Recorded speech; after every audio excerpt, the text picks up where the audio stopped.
So, welcome to NAMLE's Youth Advisory Council Reflections on Mental and Digital Wellbeing. My name is Jenna Malidi. I am NAMLE's Communication Coordinator and a former member of the council, and I will also be our moderator today.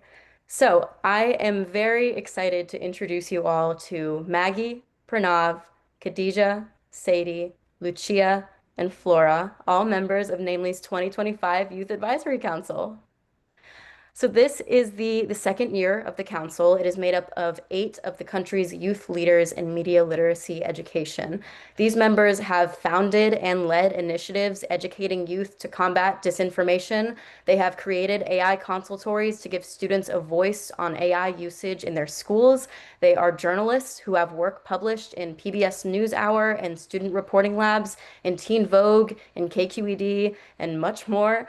And they are digital natives and they are committed to shaping the future of media literacy education. So all the Youth Advisory Council members on screen, give a wave so we all know who you are. So by creating this formal collaboration with youth leaders of media literacy, NAMLE has this incredible opportunity to co-create with young people.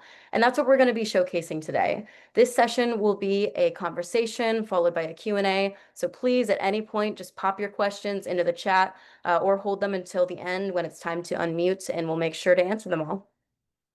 So in the council's first full year, they created several projects, all based on what they believe are the most pressing topics in media literacy education today. They created Youth Perspectives on AI in the Classroom, which is a resource showcasing real-life examples of positive AI use in schools. They've spoken on a panel for Washington State libraries, and they've worked with corporations to incorporate media literacy messages into their social media. They've also launched several video campaigns, including their most recent, How Are Students Practicing Digital Health and Wellness? This is a series meant to open up a conversation about how media is impacting young people and what it really means for them to incorporate wellness into their media habits. So we're going to start off by just diving right into the series. We have 2 short video examples for you, and we're going to start off with Maggie's. We can't hear the audio, Jenna. Oh, I feel that Can you hear it now? Yeah, we can. Perfect. There we go. Thank you. Trying to cut back on screen time to be healthier. First, when I woke up, I didn't check my phone right away. A good way to prevent this is to keep your phone away from your bed or bedside table. When my alarm goes off in the morning, I just turn it off and don't check my notifications. This is important so that you can start the first few minutes of your day with a clear mind. My first class of the day was economics. I have to use my phone for this class for iClicker. I know, crazy, right? Since I take notes on my computer, in order to stay focused, I turn my phone and computer on Do Not Disturb. It may seem simple, but I spend a lot more time listening and a lot less time scrolling. This small media literacy strategy helps me avoid the distractions that often come with technology use in class. My next class is history. I usually take notes on my computer, but today I'm going to take them on paper. This way, I'm not getting so distracted by notifications or other work I need to complete. After class, I grabbed lunch with my friends and put all my devices away. It's always nice to be present with other people and not be so attached to your phone. Giving yourself a break from screens can help improve your real-world connections and well-being. After lunch, I headed to my dorm to work on an essay. For this, I needed to stare at my computer for a while, and I needed to do a lot of research online, looking at many websites and sometimes even social media. Instead of trying to read as much as possible and immediately writing it all down, I like to read it once without taking any notes and reflecting on all the information I found. Another way to not get so overwhelmed when writing or doing research is to take a break every 30 to 45 minutes. This way I feel refreshed when I come back, and it's always nice to take a break.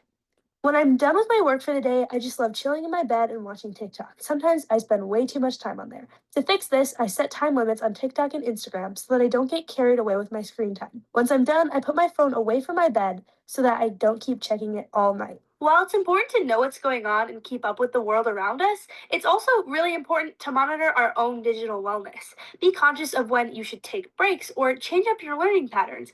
Practicing digital mindfulness and using media literacy strategies throughout your day can help you stay balanced and have control of how technology fits into your life. Awesome. Maggie, could you unmute for a second and share a little bit about why you chose this topic? Yeah, hi everyone. My name is Maggie. Yeah, that was my video.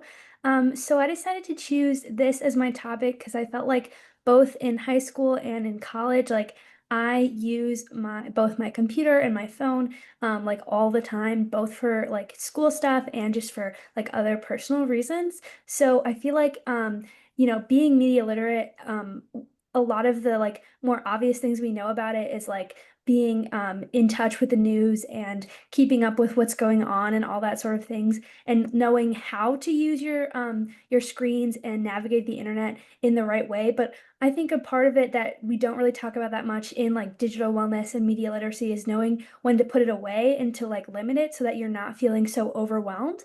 And so I decided to make my video in this format, like day in the life, so you can see like how you can reduce your screen time in practical ways, in like a routine being in classes and all that sort of stuff, so that you know how to cut back on that screen time in a healthy way while still being able to use your devices for both like personal use, like just hanging out watching TikTok, or like maybe taking notes on your computer during class. So yeah, I just thought it was a really interesting topic to dive into. And yeah, this video series was really fun. Awesome. Yeah, I love what you said about, chunking information so that you're not over processing, over consuming information too much at one time. Thank you so much. We have one more video to show you, one more video example, and this one is from Flora. How can teens prevent doom scrolling online? Today, I'm going to be providing some insight. Social media is designed to keep you engaged by showing things that align with your interests in a bubble. This can also be called an echo chamber. In an echo chamber, you're given repeated exposure to the same type of content. For teens, this can make it harder to explore different perspectives and can even impact mental well-being. Being constantly fed the same type of information can be exhausting.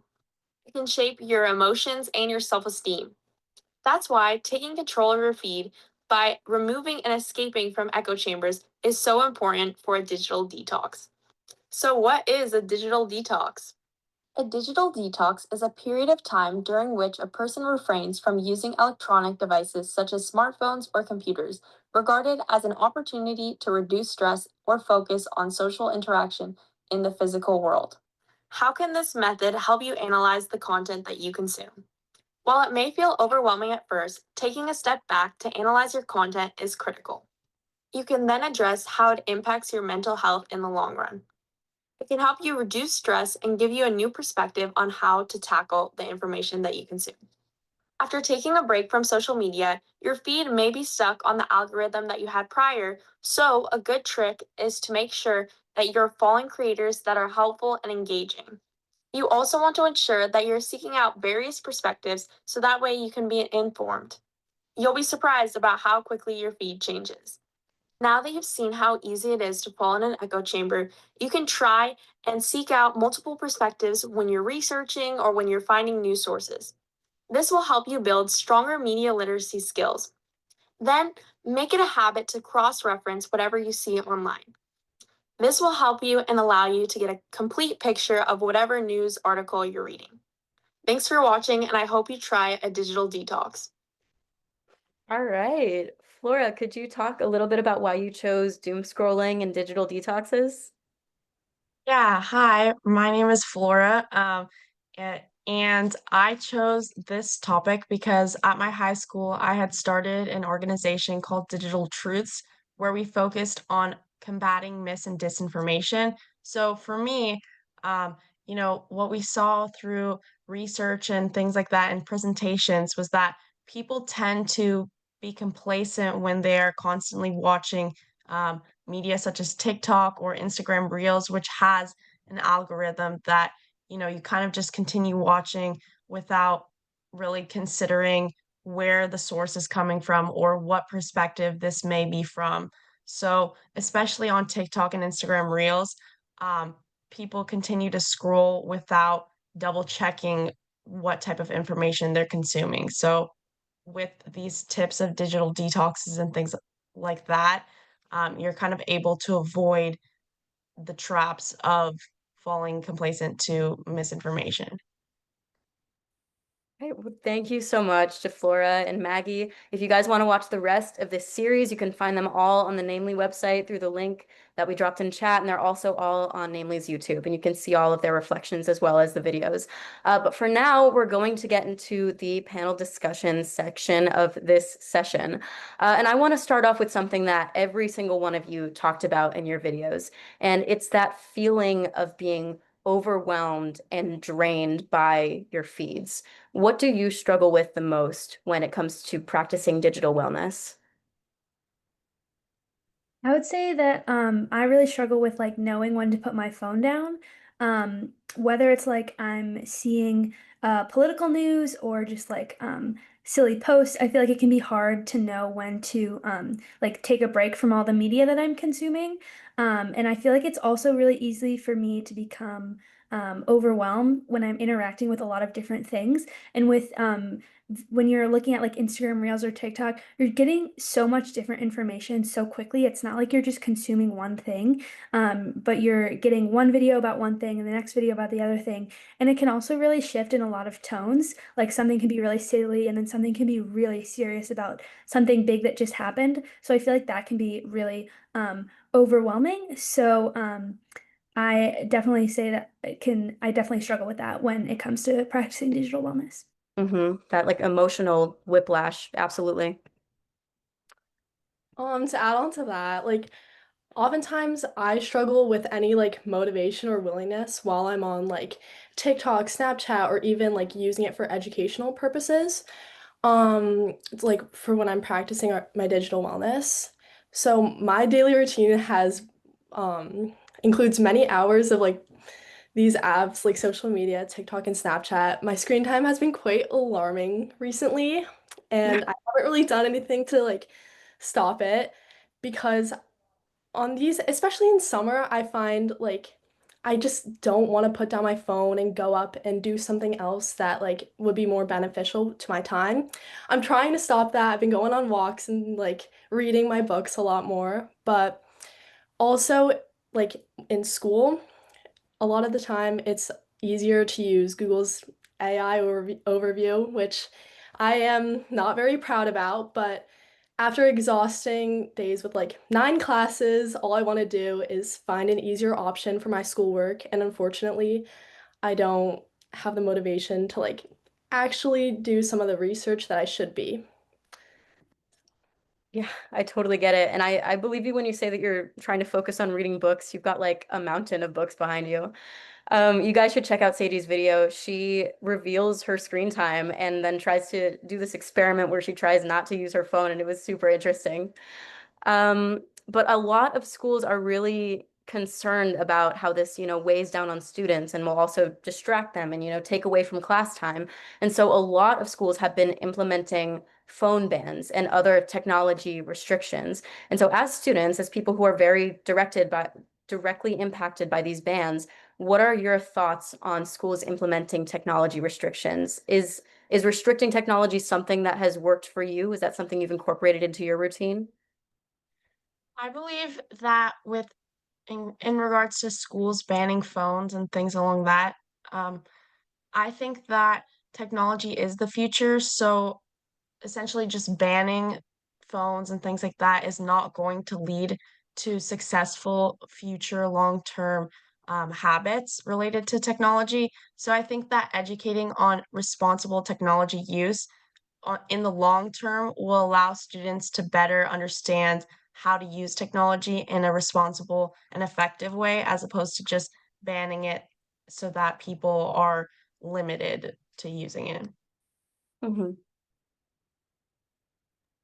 Yeah, just to add on to Flora, I feel that personally attempting to completely avoid media in my day-to-day routine and kind of demonizing my relationship with the media does more harm than good. And so instead, I really try to reflect and ask myself why I have these urges to use my devices all the time. And is it because I want connection, a sense of community, or, I just need a break from, all the stressful things going on in day-to-day life? And then when I frame it like this, I find a lot more productive ways to practice digital wellness. And then I think that this mindset can also be applied instead of phone bans in classrooms. and this can really help have a more impactful change in students' relationship with technology in the long run. Mm-hmm. Michelle in the chat says, I love all the confessions. Sadie, you are all of us. And it does feel very confessional, I guess, to admit like how media use impacts our mental health, but it is such a widespread thing that it's odd that it is so confessional like this. But a lot of educators are trying to search for solutions for what to do in their own classrooms and how to handle conversations like this. So, what advice would you give to teachers who want to integrate conversations about media literacy and mental health together in a way that's actually going to connect with young people? So, in my experience, me and my friends, often learned about media literacy in a very in-your-face kind of approach. And Mm, our teachers usually had a lot of stuff to teach us in a single class, which is like only 60 minutes. And this involved just stuffing a worksheet in the last 5 minutes of the block, or literally making us look at a big slideshow. So I noticed that most of my peers, including myself, were not very interested, and it was really difficult to draw connections between media literacy and aspects of our own lives, such as mental health. So I believe that if educators want to effectively integrate media literacy into mental health conversations, they should first target helping students make explicit connections between their digital lives and emotional well-being. So, for example, teachers could try implementing activities that will encourage students to channel their critical thinking skills, which could include having students look at online content for any tweaks or over-exaggerated features, because that is a really big problem online, which is like the perception of self-image. So things like that, because the more interactive a lesson or material is, I feel like will connect better with students and help students remember the lessons and draw connections between media literacy and their own mental health for the hmm future. Just defining that connection and giving that kind of emotional intelligence as it relates to media, because it may seem obvious to us who have practiced this for however long, but to a whole classroom, there's a lot to learn to build a foundation like that. So when having these conversations about mental health and how it relates to media, why is it so important, as a few of you have mentioned, to talk about emotions when teaching media literacy? Yeah, I'm really interested, especially when it comes to media literacy, this affective and emotional process, especially because I think as young people, so many formative ideas, formative experiences are also shaped by media. And this is really a special thing to really have this world of knowledge at your hand, but also really understanding your relationship with media. And for me, I think media has acted almost as a bridge. I think sometimes as landscape that's really saturated by short form content can really also lead you into longer form content and really deep understanding and research about topics that short form media has also interested you in. I also know for me, this emotional, affective part of media has also brought me into creation. I think that's what media does. For me, I notice the way that media has allowed me to mobilize, has caused me to act. And I think my relationship with media is both as a consumer and as a creator. I think when it comes to journalism and storytelling, I think my relationship with media kind of brought me into that route of wanting to write and wanting to create and wanting to tell stories that I found weren't in media. And I think that's really powerful if students are given really early on this agency in media, because sometimes I think it can be overwhelming, just knowing that there is this information cycle that you feel distant from it. I think for me, I really had the luxury of being able to create, which shouldn't be a luxury, but I think that's something that so many students really have hunger for, to be able to have agency in media. And I think that's how you can transform a lot of these emotions into action. Yeah, I love that approach, like using this emotional approach to teaching media literacy, not as like a burden, like you have to talk about mental health, but as like inspiration to create. I love that. Anyone else? Yeah, I really like Khadijah's point about using that emotion to do deeper research. I feel like considering emotions is really important when discussing media literacy because a lot of polarization in our current climate can stem from emotions, like especially since most people get a lot of their news from like short form videos or just like small like social media headlines. They can get kind of emotional on that and like not look through like the deeper reporting on that specific like news event, that sort of thing. And I feel like emotions can cause people to like lash out or to blame like a person or the other side or something like that. So I feel like considering emotions when talking about media literacy is so important. But I really like Khadijah's point about turning that around, and that emotions can also be really good things to motivate people to be more passionate and look into the things that in the issues that they really care about. Mhm. Absolutely.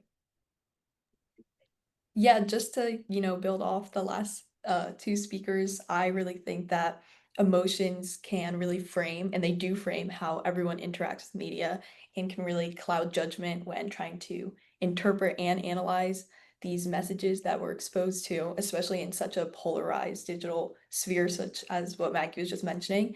And so I think a key part of being media literate is to understand that all the media that we're exposed to constantly is really supposed to elicit a reaction out of you, whether that is positive, negative, or somewhat neutral. Because at the end of the day, it is the kind of core purpose of these messages and how they're able to be successful. They really need to appeal to this emotional aspect of us. So, kind of just being aware that everything is kind of supposed to play into your emotions is just something that's important for me. Also, when I've been practicing media literacy, to be aware of when I'm just going on into my digital journeys. I totally agree that media is inherently emotional, and so why not analyze it for what it is?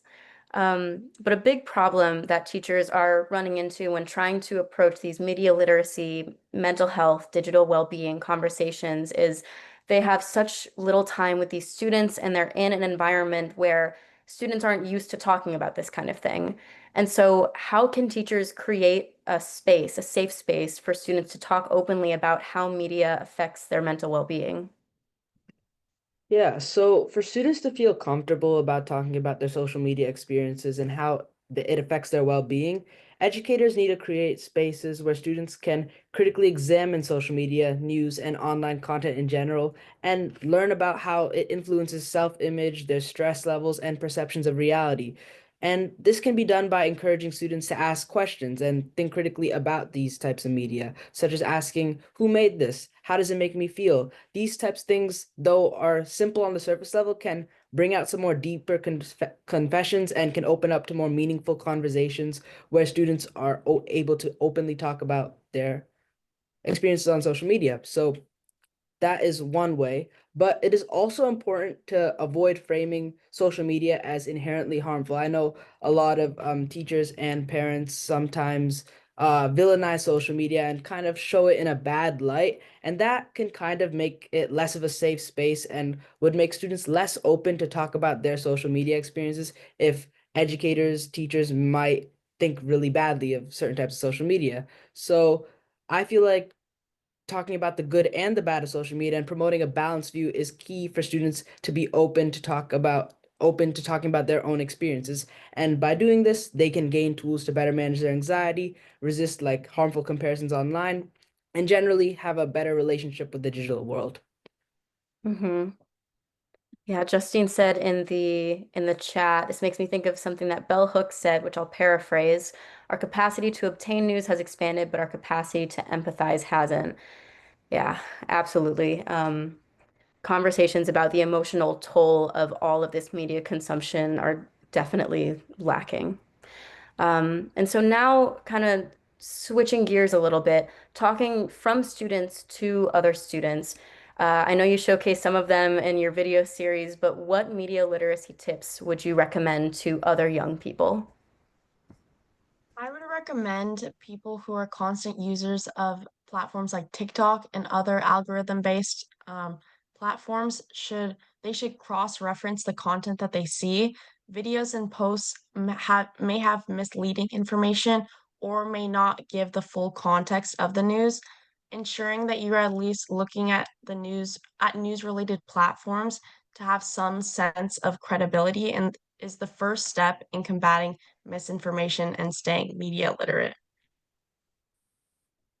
I'm going to add on to what Flora said. I think it's really important for the youth to always be alert and to question what they are seeing on social media platforms like TikTok and Instagram. Because when they don't have this actively aware mindset and or they're complacent while scrolling on media, it can lead to the belief or spread of misinformation. One of the most recent things that I saw, like literally yesterday, was actually an AI deepfake of Huda from Love Island. I don't know if anyone else is watching, but she was like advertising this perfume. And of course it was fake, but then I watched the video and I was like, there's no way people can be falling for this, right? And then I kept scrolling and it was like people actually buying the perfume. And I noticed most of them were like people my age or a little bit older, but I was like, how are we letting this slide by? It was so obviously, to me at least, you could see it in the eyes and like it was so obviously AI. But there were kids, like teenagers, who were falling for it. So my advice would just to always like be aware and cautious and to not believe everything that they see at a first glance. Hmm. Yeah, people are saying in the chat this is exactly the kind of thing we should be talking about because it's so relatable. And I think it really makes you wonder, like when you're faced with these kind of deep fakes from such a young age, and it's what you've always consumed, like how are you ever gonna trust what you see on your feed if you've always just seen a mix of real and fake news? But we're on to our last question. And so before we open it up to the audience, make sure you get those questions in the chat so we can turn it over to you guys afterwards. But what do you wish that the adults in your life understood better about young people's relationship to media? Yeah, one thing that I definitely wish that adults, specifically parents, understood is that it's definitely not as easy as just quote unquote getting off the phone. I've heard that a lot from my family, my parents. I know a lot of people my age and younger hear that from their parents all the time as well. And I feel that this is super important to talk about because what may seem like a distraction to adults and to parents really contains such integral pieces of culture, social life, and communication for children and young people. And so I feel that for parents as well as teachers, instead of attempting to kind of alienate the media and, restrict media usage as we've talked about throughout this whole discussion, I think adults should really aim to reframe how young people utilize their resources. And this can kind of lead to a more thoughtful approach to the media and kind of building up good media habits from a young age instead of just kind of putting it off as something that's always inherently bad or always inherently a distraction, and also recognizing how it does have a lot of positive effects when applied correctly and moderated correctly, for sure. Mhm. Anyone want to add on to that?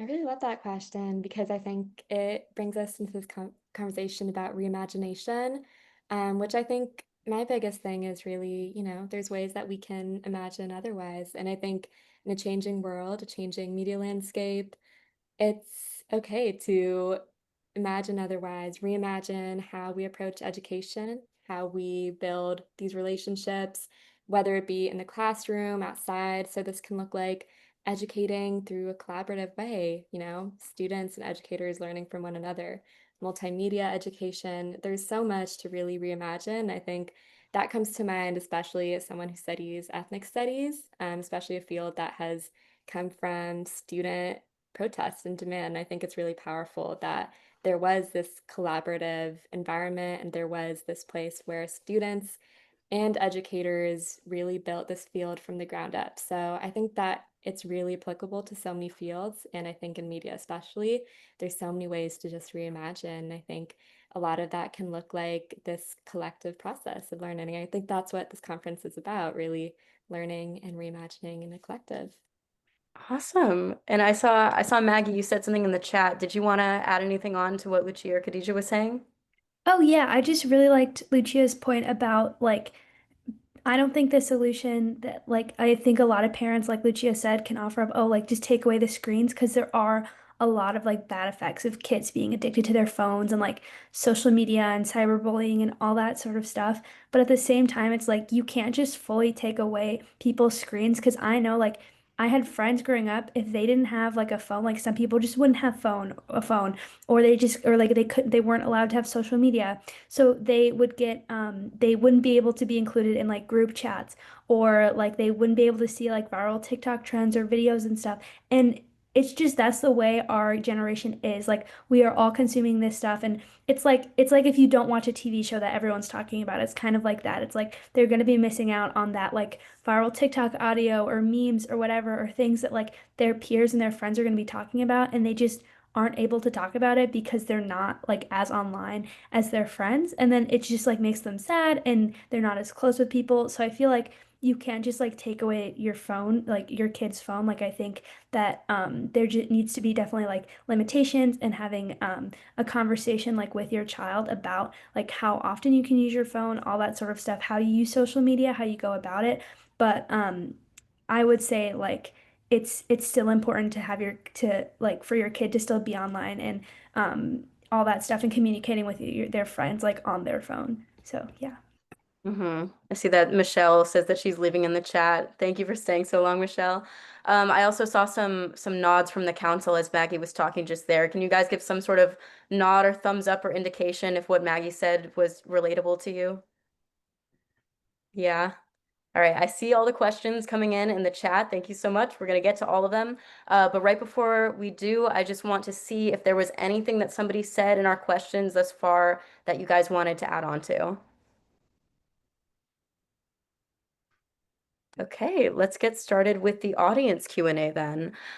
So first up, we have, do you guys have any favorite legit news sources on social media that you like or would recommend to kids or other young people? I sent out in the chat a media bias chart that I've used in presentations with Penn America, and I find it really visually helpful to see, you know, there's no necessarily correct all from which the source is coming from. So I think that looking at the media bias chart and kind of determining what I've heard, at least from some newscasters actually in an interview with one, he typically every morning checks a source on the same three sources on the same topic from three different biases to try and understand the full picture, or from multiple angles where this is coming from, to kind of further enrich his understanding of the topic and general facts about it. All right, any other recommendations? I would recommend people, especially like young people, get more in touch with local news. I feel like it's really easy, especially on social media, to and talk and just in general to talk about like national news and national headlines. But I think it's really good, and especially if, in like local politics can be like this too in local news, but I feel like a lot of things are really like cynical right now. And I know that I think there was a question in the chat about like how do you stay positive, all that sort of thing. And I feel like you can see a lot more like community engagement and just like more positive stories in your local news. So I would say checking that out is really important, and just seeing how your own community is responding to things. And I think that's a way to kind of stay more on the positive side. Totally. I know we have a few local journalists on the panel. Um, and so we appreciate the work that you guys do as student journalists. But I do want to go back to, I think, the question that you were talking about, Maggie. It's how are you managing in terms of mental health about political news? They said things are totally insane out there, especially how our leaders are treating each other. You guys have kind of grown up with this kind of news. How are you doing? I would say it's definitely like an insane geopolitical climate right now. I think something that I implement in like my day-to-day life just to, keep me mentally sane is just, focusing, Maggie was mentioning this too, focusing on my immediate community, my friends, my family, really building up a larger community. So around, schools, clubs, local, your towns, college communities, just really cultivating community about things you're passionate about, focus on local projects, local goals. I think that's just something I've done. Like I just am graduated high school going into college, but I did a lot of work with local parks in New York City where I live. So I've done a lot of environmental work, community work, and that's just been really nice to connect with people of all ages and really just knowing that you're not alone in such a crazy world, I think has helped me a lot.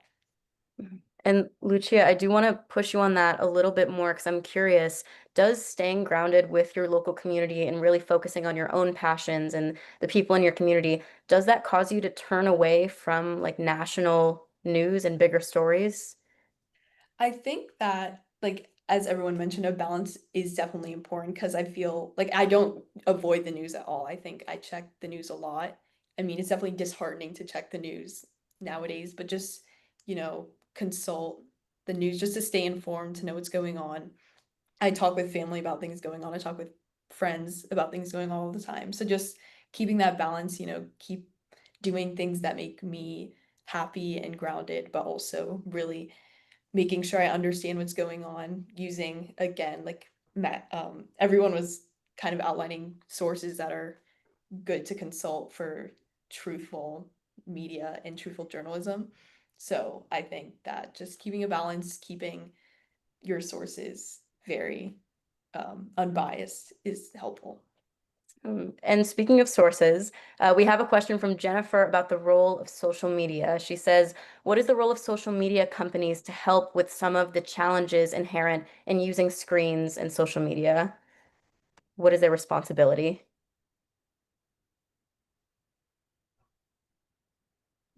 I honestly don't think that social media companies are doing enough to promote that, especially like people earlier were talking about like an algorithm and how you can really like stay in a bubble, but also that a lot of misinformation, especially on sites like Facebook. I mean, we know this has been talked about for a couple of years now, that there has been just a lot of misinformation and hate throughout social media. So I would say that they should do more and really listen to young people who are on these platforms and listen to what they want out of these social media apps.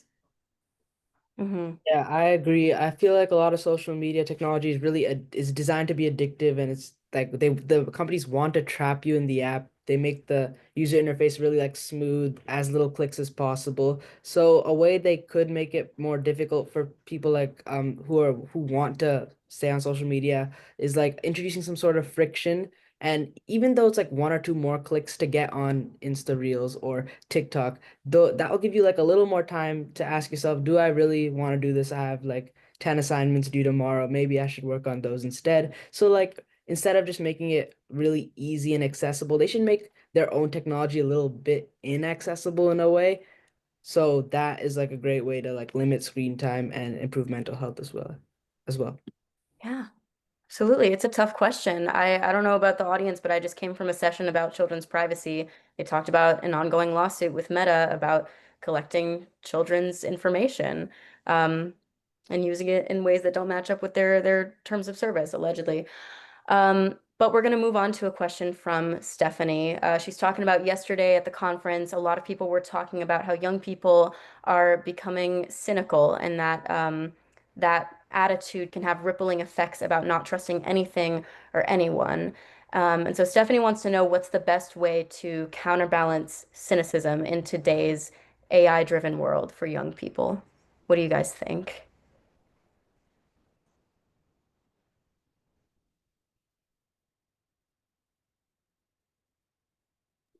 I think I might circle back to a lot of what we were talking about with agency and action. And I think that earlier we were also talking about a lot of those key questions that are also accessible on NAMLE. And I think those are really important to highlight because I think that every single piece of media, whether it be a short form content, whether it be an article, has a very strategic, I guess, place in the news cycle. And, there's a reason why it's timely, there's a reason why it's published and why the story is being aired. I think that really digging deep into those questions and also the role it has in your own understanding is really important. But I think also going beyond solely headlines, going beyond solely news and really understanding how does this make me want to act? And that goes into a lot of what Lucia was talking about in the ways of really involving yourself in community.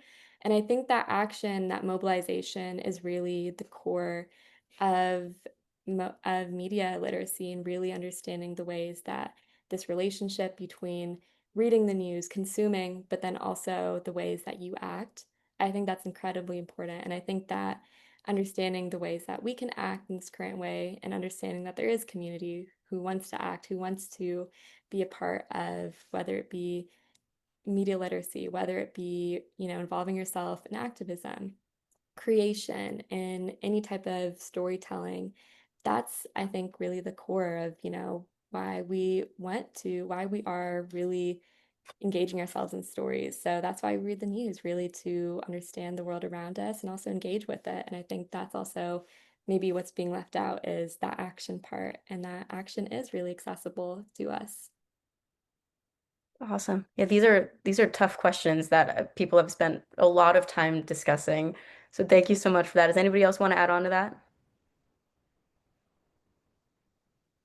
If not, we have a question from Anna, and she wants to know what are some of the ways to discern truth in social media, and how does a person differentiate false stories, deepfakes to truthful stories? What do you think? What are your guys' strategies? I would So say, oh, sorry. You can go first. okay, thank you. Sorry. I would say like the biggest way to like discern the truth in social media is looking into like who is creating that video, that story, all that sort of stuff, that headline, really looking into them, but also yeah, just like looking more into them. Maybe that means like their account, the stories that they've written. And when somebody really tries to tell like a truthful story or news or tries to put like a truthful message out there, you can tell because they're a genuine person or a genuine, I don't know, news outlet or something like that. So I'd always say checking to see who those people are who are putting it out there, like, and what is their motivation? Are they just trying to put it out there to get people to have an emotional response? Like, is the video itself trying to just make you upset or angry or something like that? Or is it trying to make you just think deeper about a topic? That's kind of where I like draw the line of like, is this what is like the impact of this story or of this video or of this social media post? I was also going to touch on that idea of emotional response. It's very important whenever you're scrolling, especially on something that allows you to continue scrolling, doom scrolling, basically. It's very important to recognize for each video what emotional response are they trying to elicit.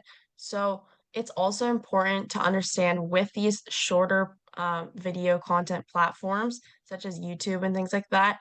Um, they might, and even in photography, I also have studied a lot of photography and videography, and even within a simple picture, the person who's making the picture can design almost what they want you to see. The angle may completely change how you view the story. So you fully want to understand kind of, by seeing other angles of the photo, you can kind of get more of the picture, of the overall picture. I think that's a good metaphor in just generally understanding the news.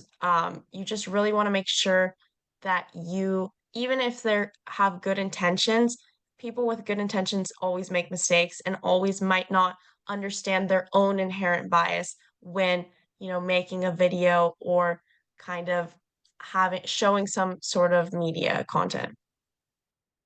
All right, and we are just about at time, but Pranav, I saw you unmute. Did you want to add in something else? I just wanted to add a little bit more on the deepfake side. I did like the points that Maggie and Flora remarked on. Those are really important techniques that are helpful to discern truthful information, but for deepfakes, it's like a whole different ball game. It's like a lot more difficult to tell whether something is true or not. So something I do is like it's pretty obvious sometimes, but other times it's pretty difficult. You just have to look at like the facial features, and sometimes like the movements aren't exactly right, and sometimes the lip sync is not matching the audio. So small cues like that, mostly visual cues, is what I use personally to determine whether a deepfake is like a deepfake or not.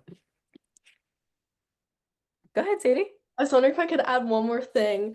I just think like all of these tools are really helpful But I think it's important that kids are, of course, like exposed to them. So I've had media literacy classes in both middle school and even in my health class, like this high school year, we would have at least like one period to just kind of like go over it and to be exposed to it and how to like fact check and like make sure we're seeing it truth like sorry, making sure we're like getting the right media and we're not falling for like these fake stories. So I think it's important that schools will incorporate at least like one period, a lesson about it. So hopefully that kids will like use it in their everyday life. Hey, well, we are just a little bit past time, so we're gonna wrap it up here. I think I can speak for all of us when I say that you guys are brilliant, and thank you so much for giving your perspective. You know, this is the only session that is like this, that is all completely youth-based for today's conference. Um, and yeah, if you would like to learn more about the Youth Council or get in contact with us, just go to NAMLE's website. You can see our projects, our resource, stuff that we've worked on, and get in contact with us through the emails there. But thank you all for joining our session today. I hope you have a great rest of the conference.